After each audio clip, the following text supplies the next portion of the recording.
Price lord. നിങ്ങളെല്ലാവരെയും blessed മോർണിംഗിലേക്ക് യേശു ക്രിസ്തുവിൻ്റെ നാമത്തിൽ സ്വാഗതം ചെയ്യുന്നു.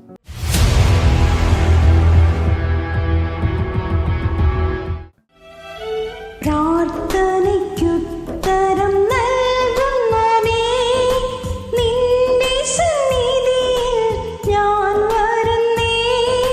പ്രാർത്ഥനയ്ക്കുത്തരം നൽകുന്നവനേ, നിന്റെ സന്നിധിയിൽ ഞാൻ വരുന്നേ. സ്വർഗ്ഗീയാനുഗ്രഹ ഭണ്ഡാരത്തിൻ വാതിൽ തുറക്കണമേ. സ്വർഗ്ഗീയാനുഗ്രഹ ഭണ്ഡാരത്തിൻ വാതിൽ തുറക്കണമേ. കേൾക്കണേ എൻ പ്രാർത്ഥന, നൽകണേ എൻ യാചന. കേൾക്കണേ എൻ പ്രാർത്ഥന, നൽകണേ എൻ യാചന.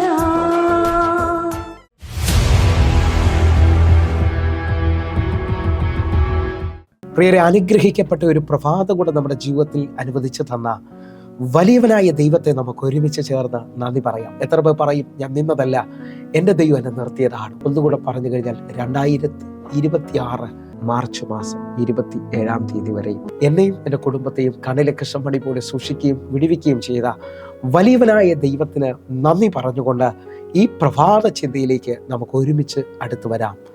രാത്രിയിലെ പ്രാർത്ഥനയിലെ അത്ഭുതത്തെ നാം തിരിച്ചറിയുക. പ്രിയരെ, പ്രാരംഭവാക്യത്തിലേക്ക് സങ്കീർത്തനം 63 അധ്യായം അതിൻ്റെ 5-6 വാക്യങ്ങൾ. എൻ്റെ കിടക്കയിൽ നിന്നെ ഓർക്കുകയും ഞാൻ രാത്രിയാമങ്ങളിൽ നിന്നെ ധ്യാനിക്കുകയും ചെയ്യുമ്പോൾ, 6-ാമത്തെ വാക്യം, എൻ്റെ പ്രാണന് മജ്ജയും മേധസ്സും കൊണ്ട് എന്നതുപോലെ തൃപ്തി വരുന്നു. എൻ്റെ വായ് സന്തോഷമുള്ള അധരങ്ങളാൽ നിന്നെ സ്തുതിക്കുന്നു. ഈ പ്രഭാതത്തിൽ ദൈവം നമ്മോട് ഇടപെട്ട അനുഗ്രഹിക്കപ്പെട്ട വചനത്തിനായി നമുക്ക് ഒരുമിച്ച് ചേർന്ന് ദൈവത്തിന് നന്ദി പറയാം. ഈ പ്രഭാതത്തിൽ നാം ചിന്തിക്കുന്നത് രാത്രിയുടെ പ്രാർത്ഥനകളിൽ വെളിപ്പെടുന്ന അത്ഭുതങ്ങളെ കുറിച്ചാണ്. എന്നെ കേൾക്കുന്നവരെ, വായിച്ചു കേട്ട വാക്യത്തിന്റെ ആഴം നാം തിരിച്ചറിഞ്ഞു കഴിഞ്ഞു. ആ വാക്യത്തിന്റെ ആഴം നിങ്ങളൊന്ന് ശ്രദ്ധിച്ചു നോക്കേ. ഞാൻ കിടക്കയിൽ നിന്നെ ഓർക്കുകയും രാത്രി യാമങ്ങളിൽ നിന്നെ ധ്യാനിക്കുകയും ചെയ്യുമ്പോൾ എനിക്ക് തൃപ്തി വരികയാണ്. ഹല്ലേലൂയ. എൻ്റെ വായി സന്തോഷമുള്ള അധരങ്ങളാൽ നിന്നെ സ്തുതിക്കുകയാണ്. എന്നെ കേൾക്കുന്നവരെ, ജീവിതത്തിനകത്ത് സന്തോഷവും തൃപ്തിയും വെളിപ്പെടുന്നത് എങ്ങനെയെന്ന് സങ്കീർത്തനക്കാരൻ പറയാണ്. കിടക്കയിൽ ദൈവത്തെ ഓർക്കുകയും രാത്രി യാമങ്ങളിൽ ധ്യാനിക്കുകയും ചെയ്യുമ്പോൾ, രാത്രിയുടെ പ്രാർത്ഥനയുടെ അത്ഭുതത്തെക്കുറിച്ച് ചിന്തിക്കുമ്പോൾ നിങ്ങൾ തിരിച്ചറിയുക, ദൈവം എന്നെയും നിങ്ങളെയും കാണുന്നത് ഒരു കാവൽക്കാരന് തുല്യനായിട്ടാണ്. നിങ്ങളുടെ വീടിന് നിങ്ങൾ കാവൽക്കാരനാണെങ്കിൽ, നിങ്ങളുടെ സഭയ്ക്ക്, നിങ്ങളുടെ പട്ടണത്തിൽ നിങ്ങൾ കാവൽക്കാരനാണെങ്കിൽ, ഉണർന്നിരിക്കുന്നവനാണ് വാച്ച്മാൻ അല്ലെങ്കിൽ കാവൽക്കാരൻ. അവനറിയാം ശത്രു വരുന്ന സമയം, അല്ലെങ്കിൽ ശത്രു വരുന്ന സൈൻ അവന് അറിയാൻ പറ്റും. എന്ന് പറഞ്ഞാൽ ഗേറ്റ് തുറക്കുകയോ ഡോറ് തുറക്കുകയോ ചെയ്യുമ്പോൾ ചില അനക്കങ്ങൾ ഉണർന്നിരിക്കുന്നവർ പിടികിട്ടും. ഹല്ലേലൂയ. കാരണം യോഹന്നാൻ വിളിച്ചു പറയാണ്, കള്ളൻ വരുന്നത് അറുപ്പാനും മുടിപ്പാനും വേണ്ടിയാണ്. ഇതാ, നീ ഉണർന്നിരിക്കുന്നുണ്ടെങ്കിൽ നിന്റെ വീട്ടിന്, നിന്റെ അതിർത്തിക്ക് നീ കാവൽക്കാരനാണ്. ആ തലത്തിൽ നിന്നുകൊണ്ട് ഇതാ ബൈബിളിൽ 1-2 വാക്യങ്ങളൊന്ന് ശ്രദ്ധിച്ചേ. പ്രവാചകനോട് ദൈവം പറയുന്ന പദം നിങ്ങൾ ശ്രദ്ധിച്ചേ. യെഹെസ്കേൽ പ്രവചനം 3-ാം അധ്യായം അതിന്റെ 17-ാമത്തെ വാക്യം. മനുഷ്യപുത്ര, ഞാൻ നിന്നെ ഇസ്രായേൽ ഗൃഹത്തിന് കാവൽക്കാരനാക്കിയിരിക്കുന്നു. നീ എൻ്റെ വായിൽ നിന്ന് വചനം കേട്ട് എൻ്റെ നാമത്തിൽ അവരെ പ്രബോധിപ്പിക്കണം. ഇതാ പ്രവാചകനുള്ള ദൗത്യമാണ് ഈ വചനത്തിനകത്ത് കാണുന്നത്. മനുഷ്യപുത്ര, ഞാൻ നിന്നെ ഇസ്രായേൽ ഗൃഹത്തിന് കാവൽക്കാരനാക്കിയിരിക്കുകയാണ്. എൻ്റെ വായിൽ നിന്ന് വചനം കേട്ട് നീ അവരെ പ്രബോധിപ്പിക്കണം. അപ്പോൾ ദൈവം ഒരു പ്രവാചകനെ ആക്കിയിരിക്കുന്നത് കാവൽക്കാരനായിട്ടാണ്. ദൈവത്തിൽ നിന്ന് കേട്ട് ജനത്തെ പ്രബോധിപ്പിക്കുന്നവനായി തീരേണ്ടതിനായിട്ട്. എന്നാൽ യെഹെസ്കേൽ പ്രവചനം 22-ാം അധ്യായം അതിൻ്റെ 30-ാമത്തെ വാക്യം നാം ശ്രദ്ധിച്ചാൽ, ദേശത്തിന് നശിപ്പിക്കാതെ വണ്ണം ഒരു മതിൽ കെട്ടേണ്ടതിന് ദൈവം ഒരുവനെ അന്വേഷിക്കുന്നത് കാണാൻ പറ്റും. യെഹെസ്കേൽ പ്രവചനം 22-ന്റെ 30-ാമത്തെ വാക്യം. ഞാൻ ദേശത്തെ നശിപ്പിക്കാതെ വണ്ണം അതിനെ മതിൽ കെട്ടി എൻ്റെ മുമ്പാകെ ഇടിവിൽ നിന്ന് നിൽക്കേണ്ടതിന് ഒരു പുരുഷനെ ഞാൻ അവരുടെ ഇടയിൽ അന്വേഷിച്ചു, ആരെയും കണ്ടില്ല താനും. നിങ്ങൾ ശ്രദ്ധിച്ചു നോക്കിയേ, ദൈവം ഒരു പുരുഷനെ അന്വേഷിച്ചത് അവിടെ കാണുന്നത്. ദൈവം ഒരു മതിൽ കെട്ടി ഒരു കാവൽക്കാരനെ പോലെ ഒരുവനെ അന്വേഷിച്ചത്, പക്ഷെ ആരെയും കണ്ടില്ല. ഈ വചനം കേൾക്കുമ്പോൾ രാത്രികളിൽ നിങ്ങൾ തീരുമാനമെടുക്കണം. ആ തീരുമാനത്തിൽ നിലനിൽക്കുന്നവരോട് എനിക്കൊന്ന് പറയാനുണ്ട്. എന്താണ് ഈ രാത്രിയുടെ പ്രാർത്ഥനയുടെ ആഴം? ഹല്ലേലൂയ.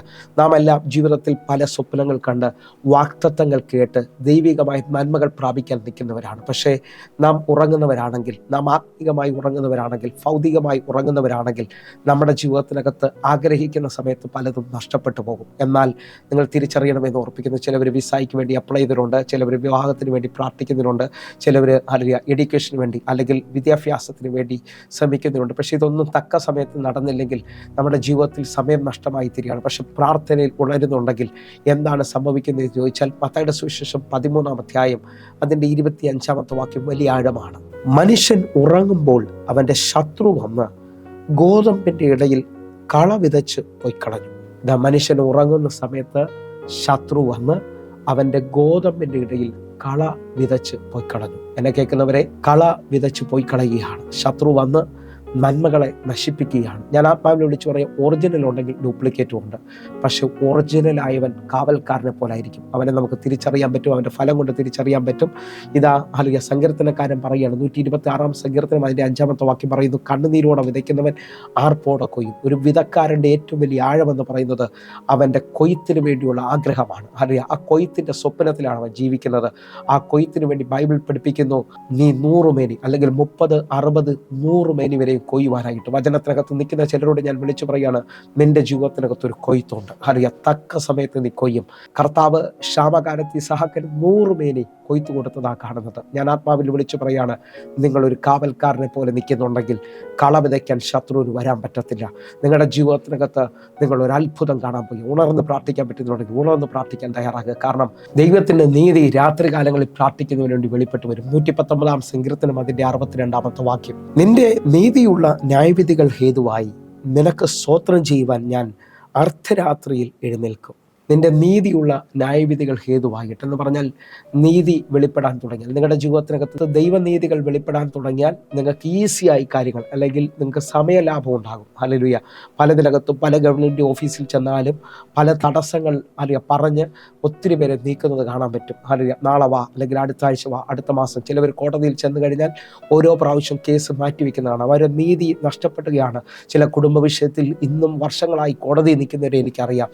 ഞാൻ അവരെ നോക്കി വിളിച്ചു പറയുകയാണ്, രാത്രി യാമങ്ങളിൽ ഉണർന്ന് പ്രാർത്ഥിച്ചാൽ ദൈവം നീതി നിങ്ങളുടെ മുമ്പിൽ വെളിപ്പെട്ട് വരുന്നത് കാണാൻ പറ്റും. ഒന്നുകൂടെ നിങ്ങൾ ശ്രദ്ധിച്ചു നോക്കേ, ശിഷ്യന്മാരിത അക്കരയ്ക്ക് പോകുമ്പോൾ ആ രാത്രിയുടെ യാമത്തിൽ യേശു കർത്താവ് പ്രാർത്ഥിക്കുകയാണ്. ആ പ്രാർത്ഥനയിൽ യേശു കർത്താവ് ഉറ്റിരിക്കുമ്പോൾ ശിഷ്യന്മാർ തിരകളാൽ വലയുകയാണ്. ജീവിതം അവസാനിച്ചു എന്ന് തോന്നുന്ന ആ സമയത്ത് യേശു കർത്താവ് ആ നിലവിളിയിൽ, ശിഷ്യന്മാരുടെ നിലവിളിയിൽ, ആ കൊല്ലുമെന്നും തീർക്കുമെന്ന് പറഞ്ഞ ആ തിരമാലയുടെ മുകളിലൂടെ അടുത്തു വന്ന് അവരെ രക്ഷിക്കുന്നത് കാണാൻ കഴിയും. ഞാൻ ആത്മാവിൽ വിളിച്ചു പറയുന്നു, ഇതാ പ്രാർത്ഥിക്കാത്തവൻ പല വിഷയത്തിനകത്ത് കുരുങ്ങുമ്പോൾ പ്രാർത്ഥിക്കുന്നവൻ ഈസിയായി ആ വിഷയത്തെ ജയിക്കുന്നത് നമുക്ക് കാണാൻ കഴിയും. അതേ നിലയിൽ തന്നെ നിന്നുകൊണ്ട് ശിഷ്യന്മാരും യേശു കർത്താവ് ഇരുന്ന പടകത യാത്രയാമങ്ങളിൽ മുമ്പോട്ട് പോവുകയാണ്. തിരകളാൽ അവർ വലയുകയാണ്. അവർ വന്ന് യേശുവിനെ ഉണർത്തുകയാണ്. ഉണർത്തുമ്പോൾ ഇങ്ങനെയാണ് പറയുന്നത്, അതാ ഞങ്ങൾ നശിക്കുന്നതിൽ നിനക്ക് വിചാരമില്ലേ? എന്നെ കേൾക്കുന്നവരെ, നാശത്തിൻ്റെ അനുഭവത്തിൽ നിൽക്കുമ്പോൾ കർത്താവ് പ്രാർത്ഥനയിൽ എഴുന്നേൽക്കുകയാണ്. ആ നാശത്തിൻ്റെ അനുഭവത്തിനകത്ത് നിന്നുകൊണ്ട് അവർക്ക് പുതിയ ശാന്തത വെളിപ്പെടുത്തി, അല്ലെങ്കിൽ പുതിയ കാര്യങ്ങൾ കർത്താവ് ചെയ്യുകയാണ്. ഇന്ന് ഈ വചനം കേട്ടുകൊണ്ടിരിക്കുമ്പോൾ നിങ്ങൾ ഏത് അവസ്ഥയിലാണോ നിൽക്കുന്നത്, നിങ്ങളുടെ രാത്രിയിലെ ഉണർന്നുള്ള പ്രാർത്ഥനകളിൽ കർത്താവ് ചില സീസണുകൾ തിരിക്കാൻ പോവുകയാണ്. നിങ്ങളുടെ മുഖം, നിങ്ങളുടെ ഫേസ് ഹല്ലേലൂയ തിരിയാൻ പോവുകയാണ്. നിങ്ങൾക്കൊരു ന്യൂ ഫേസ് കർത്താവ് തരാൻ പോകുന്നു.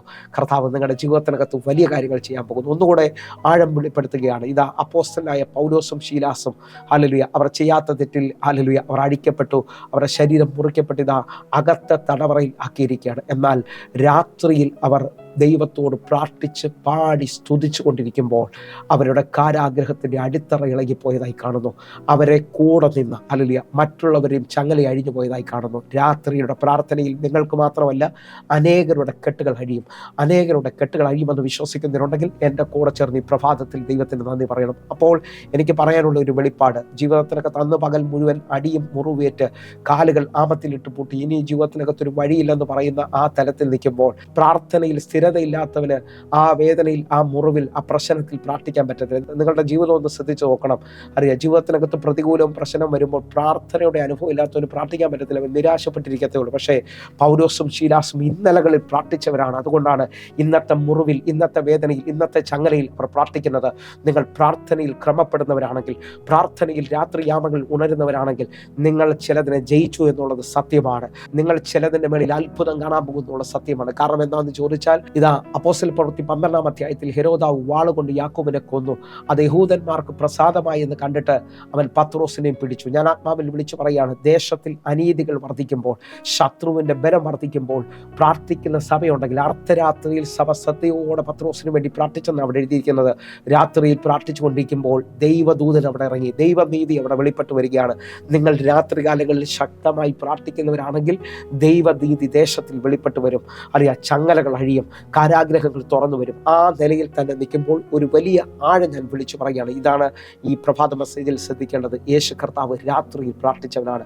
പല വിരോധങ്ങളെയും യേശു കർത്താവ് പ്രാർത്ഥനയിൽ ജയിച്ചതായി കാണുകയാണ്. യേശു കർത്താവിനെ കൊല്ലുവാൻ ഹല്ലേലൂയ ആ ദേശത്തിലെ വിരോധികൾ തരമന്വേഷിച്ചു എന്നാണ് ബൈബിൾ കാണിക്കുന്നത്. ലൂക്കോസിന്റെ സുവിശേഷം 6-ാം അധ്യായം അതിൻ്റെ 11-12 വാക്യങ്ങളിലേക്ക്. അവരോ ഭ്രാന്ത് നിറഞ്ഞവരായി യേശുവിനെ എന്ത് ചെയ്യേണ്ടു എന്ന് തമ്മിൽ ആലോചന കഴിച്ചു. 12-ാമത്തെ വാക്യം. ആ കാലത്ത് അവൻ പ്രാർത്ഥിക്കേണ്ടതിന് ഒരു മലയിൽ ചെന്ന് ദൈവത്തോട് പ്രാർത്ഥനയിൽ രാത്രി കഴിച്ചു. ഏത് കാലമാണ്? യേശുവിനെ അവർ അവസാനിപ്പിക്കണമെന്നുള്ള പ്ലാൻ ചെയ്യുന്ന കാലത്ത് ശത്രുവിനെ ജയിക്കാൻ തക്കവണ്ണം രാത്രിയിൽ ദൈവത്തോട് ചേർന്നവൻ രാത്രി പ്രാർത്ഥിക്കുകയാണ്. എന്നെ കേൾക്കുന്നവരെ, രാത്രിയുടെ പ്രാർത്ഥനകൾ ശത്രുവിൻ്റെ പ്ലാനുകളെ മറിച്ച് കളയും. ഒന്നുകൂടെ ഒന്ന് ശ്രദ്ധിക്കാൻ പറ്റുമെങ്കിൽ, നിങ്ങളുടെ ജീവിതത്തിനകത്ത് വരുന്ന പ്രതിസന്ധികളെ, പ്രലോഭനങ്ങളെ, അല്ലെങ്കിൽ പരീക്ഷകളെ ജയിക്കേണ്ടതിന് ചിലർ ഉണർന്നിരുന്ന് പ്രാർത്ഥിക്കേണ്ടത് ആവശ്യമാണ്. അനുഭവത്തിൽ നിന്നാണ് പറയുന്നത്. ലൂക്കോസിന്റെ സുവിശേഷം 22-ാം അധ്യായം അതിൻ്റെ 39-40 വാക്യങ്ങൾ. പിന്നെ അവൻ പതിവ് പോലെ ഒലിവുമലയിലേക്ക് പുറപ്പെട്ടു പോയി. ശിഷ്യന്മാർ അവനെ അനുഗമിച്ചു. 40-ാമത്തെ വാക്യം. ആ സ്ഥലത്തെത്തിയപ്പോൾ അവൻ അവരോട് പരീക്ഷയിൽ അകപ്പെടാതിരിപ്പാൻ പ്രാർത്ഥിക്കുവിൻ എന്ന് പറഞ്ഞു. ഇതാ യേശു കർത്താവ് പിന്നെ പതിവ് പോലെ ഒലിവുമലയ്ക്ക് എന്ന് പറഞ്ഞ സ്ഥിരം കർത്താവ് രാത്രിയിൽ ഒലിവുമലയിൽ പോയിരുന്നു പ്രാർത്ഥിച്ചു എന്നുള്ളതാണ് കാണുന്നത്. അവിടെ ശിഷ്യന്മാരെയും കൂടെ വിളിച്ചുകൊണ്ട് പോയി അവരോട് കർത്താവ് പറഞ്ഞു, പരീക്ഷയിൽ അകപ്പെടാതിരിക്കേണ്ടതിന് നിങ്ങൾ ഉണർന്നിരുന്ന് പ്രാർത്ഥിക്കണം. എന്നാൽ അടുത്ത താഴോട്ടുള്ള വാക്യങ്ങൾ, യേശു കർത്താവ് ഇതാ ഒരു കല്ലേറും ദൂരത്ത് പോയി അറിയാം നിലമ്പാട് കിടന്ന് പ്രാർത്ഥിക്കുമ്പോൾ അവനെ ശക്തിപ്പെടുത്തേണ്ടതിന് ദൈവദൂതൻ ഇറങ്ങി വന്നു എന്നാണ് കാണുന്നത്. രാത്രിയുടെ പ്രാർത്ഥനകളിൽ ദൂതന്മാർ ചലിക്കുന്നത് നമുക്കറിയാൻ പറ്റും. അറിയാം, നമ്മുടെ ജീവിതത്തിനകത്ത് പുതിയ ചില വഴികൾ തുറക്കുന്നത് നമുക്കറിയാൻ പറ്റും. അതേ നിലയിൽ തന്നെ നിന്നുകൊണ്ട് 45-46 വാക്യങ്ങളിലൂടെ അവൻ പ്രാർത്ഥന കഴിഞ്ഞ് എഴുന്നേറ്റ് ശിഷ്യന്മാരുടെ അടുക്കൽ ചെന്നു. അവർ വിഷാദത്താൽ ഉറങ്ങുന്നത് കണ്ടിട്ട് അവരോട് 46-ാമത്തെ വാക്യം, നിങ്ങൾ ഉറങ്ങുന്നത് എന്ത്? പരീക്ഷയിൽ അകപ്പെടാതിരിപ്പാൻ എഴുന്നേറ്റ് പ്രാർത്ഥിക്കുവിൻ എന്ന് പറഞ്ഞു. യേശു കർത്താവ് പ്രാർത്ഥന കഴിഞ്ഞ് ചെല്ലുമ്പോൾ അവർ ക്ഷീണിച്ചുറങ്ങുന്നത് കണ്ടു. യേശു കർത്താവിനോട് പറഞ്ഞു, നിങ്ങൾ ഉറങ്ങുന്നത് എന്തിനാണ്? പരീക്ഷയിൽ അകപ്പെടാതിരിപ്പാൻ നിങ്ങൾ എഴുന്നേറ്റിരുന്ന് പ്രാർത്ഥിപ്പിൻ. എന്നെ കേൾക്കുന്നവരെ, ഈ പ്രഭാതത്തിൽ രാത്രിയാമങ്ങളുടെ അത്ഭുതത്തെക്കുറിച്ചാണ് നിങ്ങളോട് പങ്കുവെച്ചത്. നമുക്ക് ഒരുമിച്ചൊന്ന് പ്രാർത്ഥിക്കാനായിട്ട് ചില യാമങ്ങൾ, ചില സമയങ്ങളൊന്ന് എഴുന്നേറ്റിരുന്ന് പ്രാർത്ഥിക്കാൻ പറ്റുമെങ്കിൽ ശത്രുവിനെ നിങ്ങൾ ജയിക്കുന്നത് കാണാൻ പറ്റും. നിങ്ങളുടെ ജീവിതത്തിനകത്ത് പുതിയ തലങ്ങൾ തുറക്കുന്നത് കാണാൻ പറ്റും. നമുക്ക് ഒരുമിച്ചൊന്ന് പ്രാർത്ഥിക്കാം. ദൈവ നിയോഗങ്ങൾ ഉള്ളവർ പ്രാർത്ഥിക്കുക. ദേശത്തിൻ്റെ കാവൽക്കാരനാണ്. ശത്രു കളവിതയ്ക്കാതെ വണ്ണം നമുക്ക് ഒരുമിച്ച് പ്രാർത്ഥിക്കാം. കണ്ണുകൾ അടയ്ക്കാം. ഞങ്ങളെ സ്നേഹിക്കുന്ന ഞങ്ങളുടെ നല്ല ദൈവമേ, ഈ പ്രഭാതത്തിൽ എന്നെ കാണുകയും എന്നെ കേൾക്കുകയും ചെയ്തവർ തീരുമാനത്തോടെ പ്രാർത്ഥിക്കട്ടെ. ഇവരുടെ ജീവിതത്തിനകത്ത് ദൈവികമായ നന്മകൾ തുറന്ന് ഇവർക്ക് വാഗ്ദത്തങ്ങൾ വെളിപ്പെട്ട് വരട്ടെ. അത്ഭുതങ്ങൾ സംഭവിക്കട്ടെ. യേശുവിൻ നാമത്തിൽ ഞാൻ പ്രാർത്ഥിക്കുന്നു. കേൾക്കണം പിതാവേ. ആമേൻ, ആമേൻ.